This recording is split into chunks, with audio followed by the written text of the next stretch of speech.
ও নিতাই, আরে ও নিতাই, বাড়ি চললি নাকি রে? এবেলার কাজ শেষ করে আসলাম দাদা। গরুর জন্য ঘাসগুলো নিয়ে বাড়িতে যাচ্ছি। খিদেও লেগে গেছে তো। আরে এইদিকে আয়, একটু বস, জিরিয়ে যা। বাড়িতেই তো চলে যাচ্ছিস। হ্যাঁ, তা দিনকাল কেমন যাচ্ছে রে নিতাই? আর দিনকাল রে ভাই, সারা দিন বাইরে খেটে মরি, আবার বাড়িতে গিয়ে বউয়ের হুকুম শুনতে শুনতে পাগল হয়ে যাই। সে কি দাদা, তুমি কি বউকে খুব ভয় পাও নাকি? কেন, তুই তোর গিন্নিকে ভয় পাসনি মনে হচ্ছে? হ্যাঁ, আরে রাখো তো এসব কথা।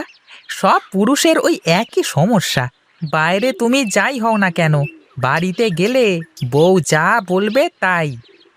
হ্যাঁ রে, একদম ঠিকই বলেছিস। আগে জানলে তো বিয়েটাই করতাম না। আচ্ছা আচ্ছা, ওসব কথা বাদ দাও এখন। হ্যাঁ, তোকে যে কথার জন্য ডাক দিলাম আর কি। হ্যাঁ হ্যাঁ, বল দেখি, কি বলবি? প্রকাশ আমাকে বলছিল তোদের বাড়িতে নাকি এই বড় বড়ই গাছ আছে। হ্যাঁ রে, বাবার হাতের গাছ ওটা। বেশ বড় গাছ, অনেক বড়ই ধরে, আর খেতেও বেশ ভারী মজার। তা না হয় হলো, কিন্তু প্রকাশ তো বড়ই গাছটা আর রাখতে চায় না। ও আমাকে বলল আমি যেন এ নিয়ে তোর সাথে একটু কথা বলি, বুঝলি?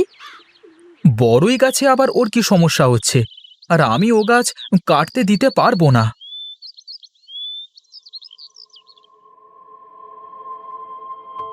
আমি বলি কি দাদা, তুমি ওদের দুই ভাইয়ের এই ঝামেলার মধ্যে যেও না। তা বললে কি আর হয়? ওরা দুজনেই যে আমার বন্ধু। দুই ভাইয়ের মধ্যে এই ঝামেলা আমাকেই মেটাতে হবে। বেশ, তোমার যা ইচ্ছে করো। এখন চলো, বাড়ির দিকে যাওয়া যাক।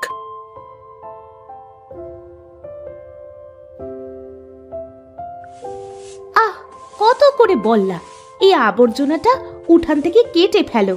আমার কথা কে শোনে? রোজ রোজ এই গাদাখানেক পাতা পুঁতি আমার আর পরিষ্কার করতে ভালো লাগে না। বলি, বললেই হলো।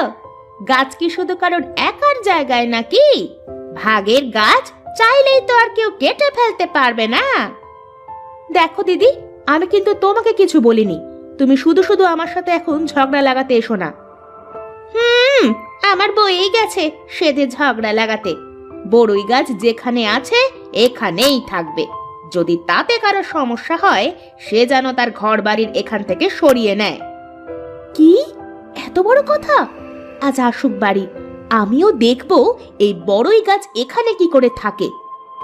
হ্যাঁ হ্যাঁ, দেখবো দেখবো তুইও কেমন করে এই গাছ এখান থেকে কাটাস।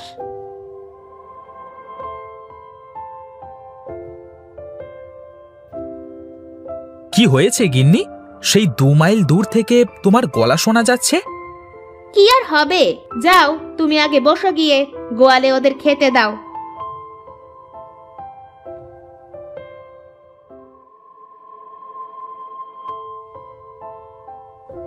নরম কাঁচা ঘাস এনেছি, একটাও ফেলবি না কিন্তু, সব খেয়ে ফেলবি।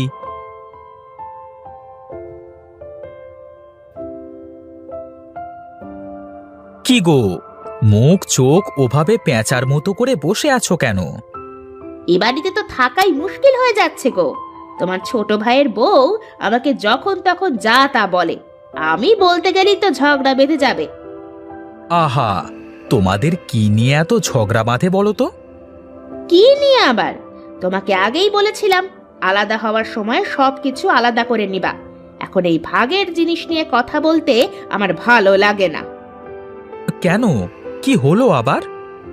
তোমার ছোট ভাইয়ের বউ বড়ই গাছটা কেটে ফেলার কথা বলে। ও আচ্ছা, এই ব্যাপার। তার মানে প্রকাশ ওর বউয়ের কথাই সবার কাছে বলে বেড়াচ্ছে। উমা, কি বলো তুমি? তার মানে তোমার ভাইও শেষমেশ বউয়ের কথা শুনে তোমার সাথে? আরে না না, প্রকাশ আমার কাছে কিচ্ছু বলেনি। তাহলে তুমি জানলে কি করে শুনি? রামু বলছিল যে প্রকাশ নাকি বলেছে বড়ই গাছটা কেটে ফেলবার কথা। ওই দেখো, বউয়ের কথা শুনে প্রকাশ এমনটা বলেছে। কই কই, এতদিন তো কিছুই বললো না। আর তাছাড়া গাছে বড়ই ধরলে তো কেউ কম খায় না, হ্যাঁ? তোমার এসব নিয়ে কোনো কথা বলবার দরকার নেই। যা বলবার আমি প্রকাশের সাথে বলবো ক্ষণ। আমি আর কি বলবো? রোজ রোজ সামনের পর যদি ঘ্যান ঘ্যান করে তাহলে কি আর চুপ করে থাকা যায় কও? আচ্ছা, আমি কালকেই একবার প্রকাশের সাথে কথা বলবো। বল প্রকাশ, তুই রামুর কাছে কি বলেছিস? কি আর বলবো, উঠোনের উপর এই বড়ই গাছটা এই শুধু শুধু রেখে কি লাভ দাদা? দেখো না, এই পাতা পড়ে উঠোন কিভাবে নোংরা হয়ে আছে। এ কি কথা বলছিস রে প্রকাশ? এই গাছটা বাবা তোকে আর আমাকে সাথে করে একসাথে লাগিয়েছিল, তোর কি কিছুই মনে নেই? আমার সব মনে আছে দাদা। আমি বড়ই খাওয়ার জন্য কান্না করেছিলাম বলে বাবা এই গাছটা এনে উঠোনে লাগিয়ে দিয়েছিল। বাবার এই স্মৃতি তুই মুছে ফেলতে চাস? এই দেখো দাদা, আমি তো এখন আর ছোট নেই, আর এখন আমি বড়ই খাইও না। তাছাড়া রোজ রোজ উঠোনে এত ময়লা হলে কি আর ভালো লাগে? বুঝেছি, তার মানে এখন এই গাছের কোনো মূল্য নেই তোর কাছে। ঠিক আছে, কালই তুই তোর ভাগে যে ডালগুলো গেছে না, ওগুলো কেটে ফেলিস। আমার এদিকে যে ডালগুলো আছে ওগুলো থাক। ঠিক আছে দাদা, তবে তাই হবে।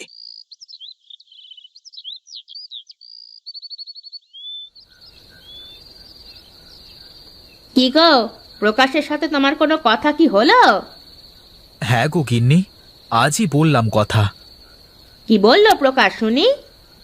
কি আর বলবে, এখনো তো বইয়ের কথায় উঠে বসে। কাল সকালে ও ওর উঠানের সব ডালগুলো কেটে দেবে। তার মানে তুমিও ওর কথা মেনে নিলে?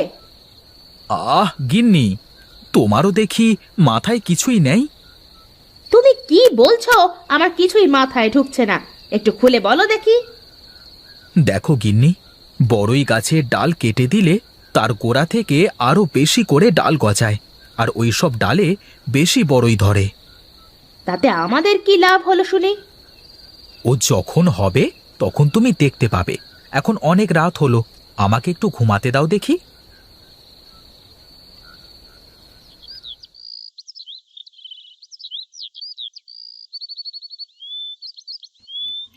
একদম গোড়া মেরে কেটে দাও, যাতে আর কোনো ডাল এদিকে না আসে। তুমি চিন্তা করো না গিন্নি, আমি ঠিকই কাটছি।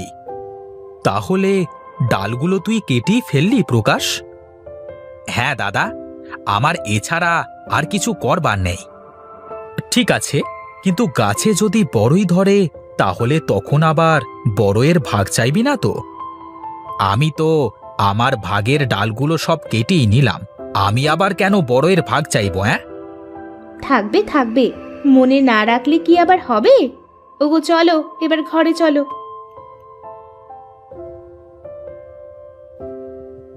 কিরে, তোরা এখানে দাঁড়িয়ে কি করিস? কি আর করব, আকাশে তারা গুনছিলাম।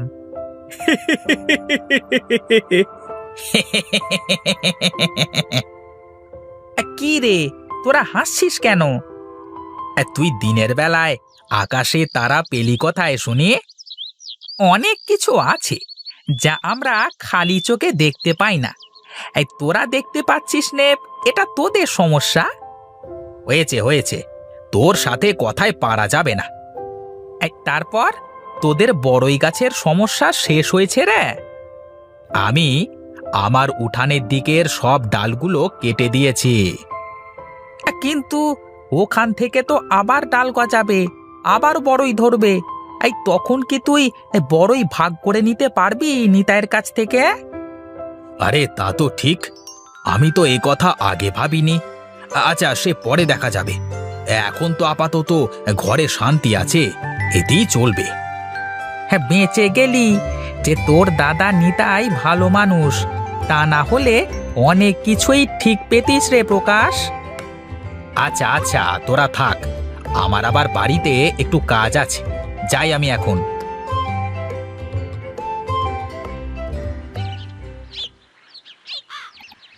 ওগো দেখো, গাছে কত বড়ই ধরেছে। হ্যাঁ গো গিন্নি, এবার এইসব বড়ই পেরে শুকিয়ে গুঁড়ো করে আচার বানানো যাবে। এত বড়ই দিয়ে আচার বানিয়ে কি করবে তুমি? বড়ই দিয়ে আচার বানিয়ে বাজারে বিক্রি করলে ভালো টাকা পাওয়া যাবে। সত্যি বলছো তুমি? হ্যাঁ গো গিন্নি, সত্যি বলছি। তুমি দাঁড়াও, আমি একটা কোটো নিয়ে আসি।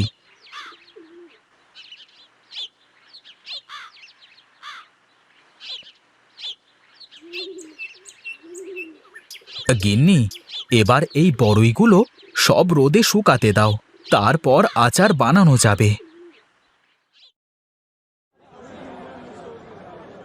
দেখ প্রকাশ, তোর দাদা এই বড়ই দিয়ে আচার বানিয়ে বিক্রি করে কত টাকা ইনকাম করলো, আর তুই? আমার কি দোষ? সব দোষ আমার গিন্নির। এই শোন প্রকাশ, এই ঘরের মেয়ে মানুষের কথা না সব সময় শুনতে নেই।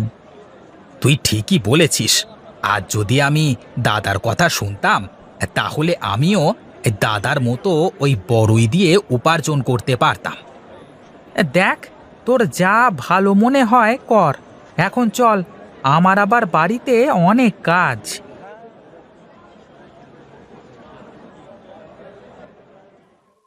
প্রকাশ, কই রে? একটু বাইরে আয় দেখি। বলো দাদা, কি বলবে? এ এ এ কিসের টাকা দাদা? ওরে, এ তোর ভাগের টাকা। বাবার হাতের কাছে আমারও যেমন অধিকার আছে, তোরও সমান অধিকার আছে। কিন্তু দাদা, কোনো কিন্তু না। আমি সব বড়ই দিয়ে আচার বানিয়ে সেগুলো বিক্রি করে এই টাকাগুলো পেয়েছি। যেহেতু তুই বড়ই গাছের অর্ধেক ভাগীদার, তাই অর্ধেক টাকা তোর। আমাকে আমাকে তুমি মাপ করে দাও দাদা, আমি তোমার মনে কষ্ট দিয়েছি। আমাদের অনেক বড় ভুল হয়ে গেছে দাদা, আমাদের আপনি মাফ করে দেন। ঠিক আছে ঠিক আছে, এখন থেকে বড়ই গাছটার ভালো করে খেয়াল রাখিস প্রকাশ। এই গাছটা যতদিন থাকবে ততদিন বাবার আশীর্বাদ আমাদের সাথে থাকবে। তুমি তুমি কোনো চিন্তা করো না দাদা, এখন থেকে বড়ই গাছটাকে আমি খুব যত্ন করব। বেশ, এখন আমি চলি তাহলে। গিন্নি আবার রেগে আছে, গিয়ে আগে তাকে শান্ত করি।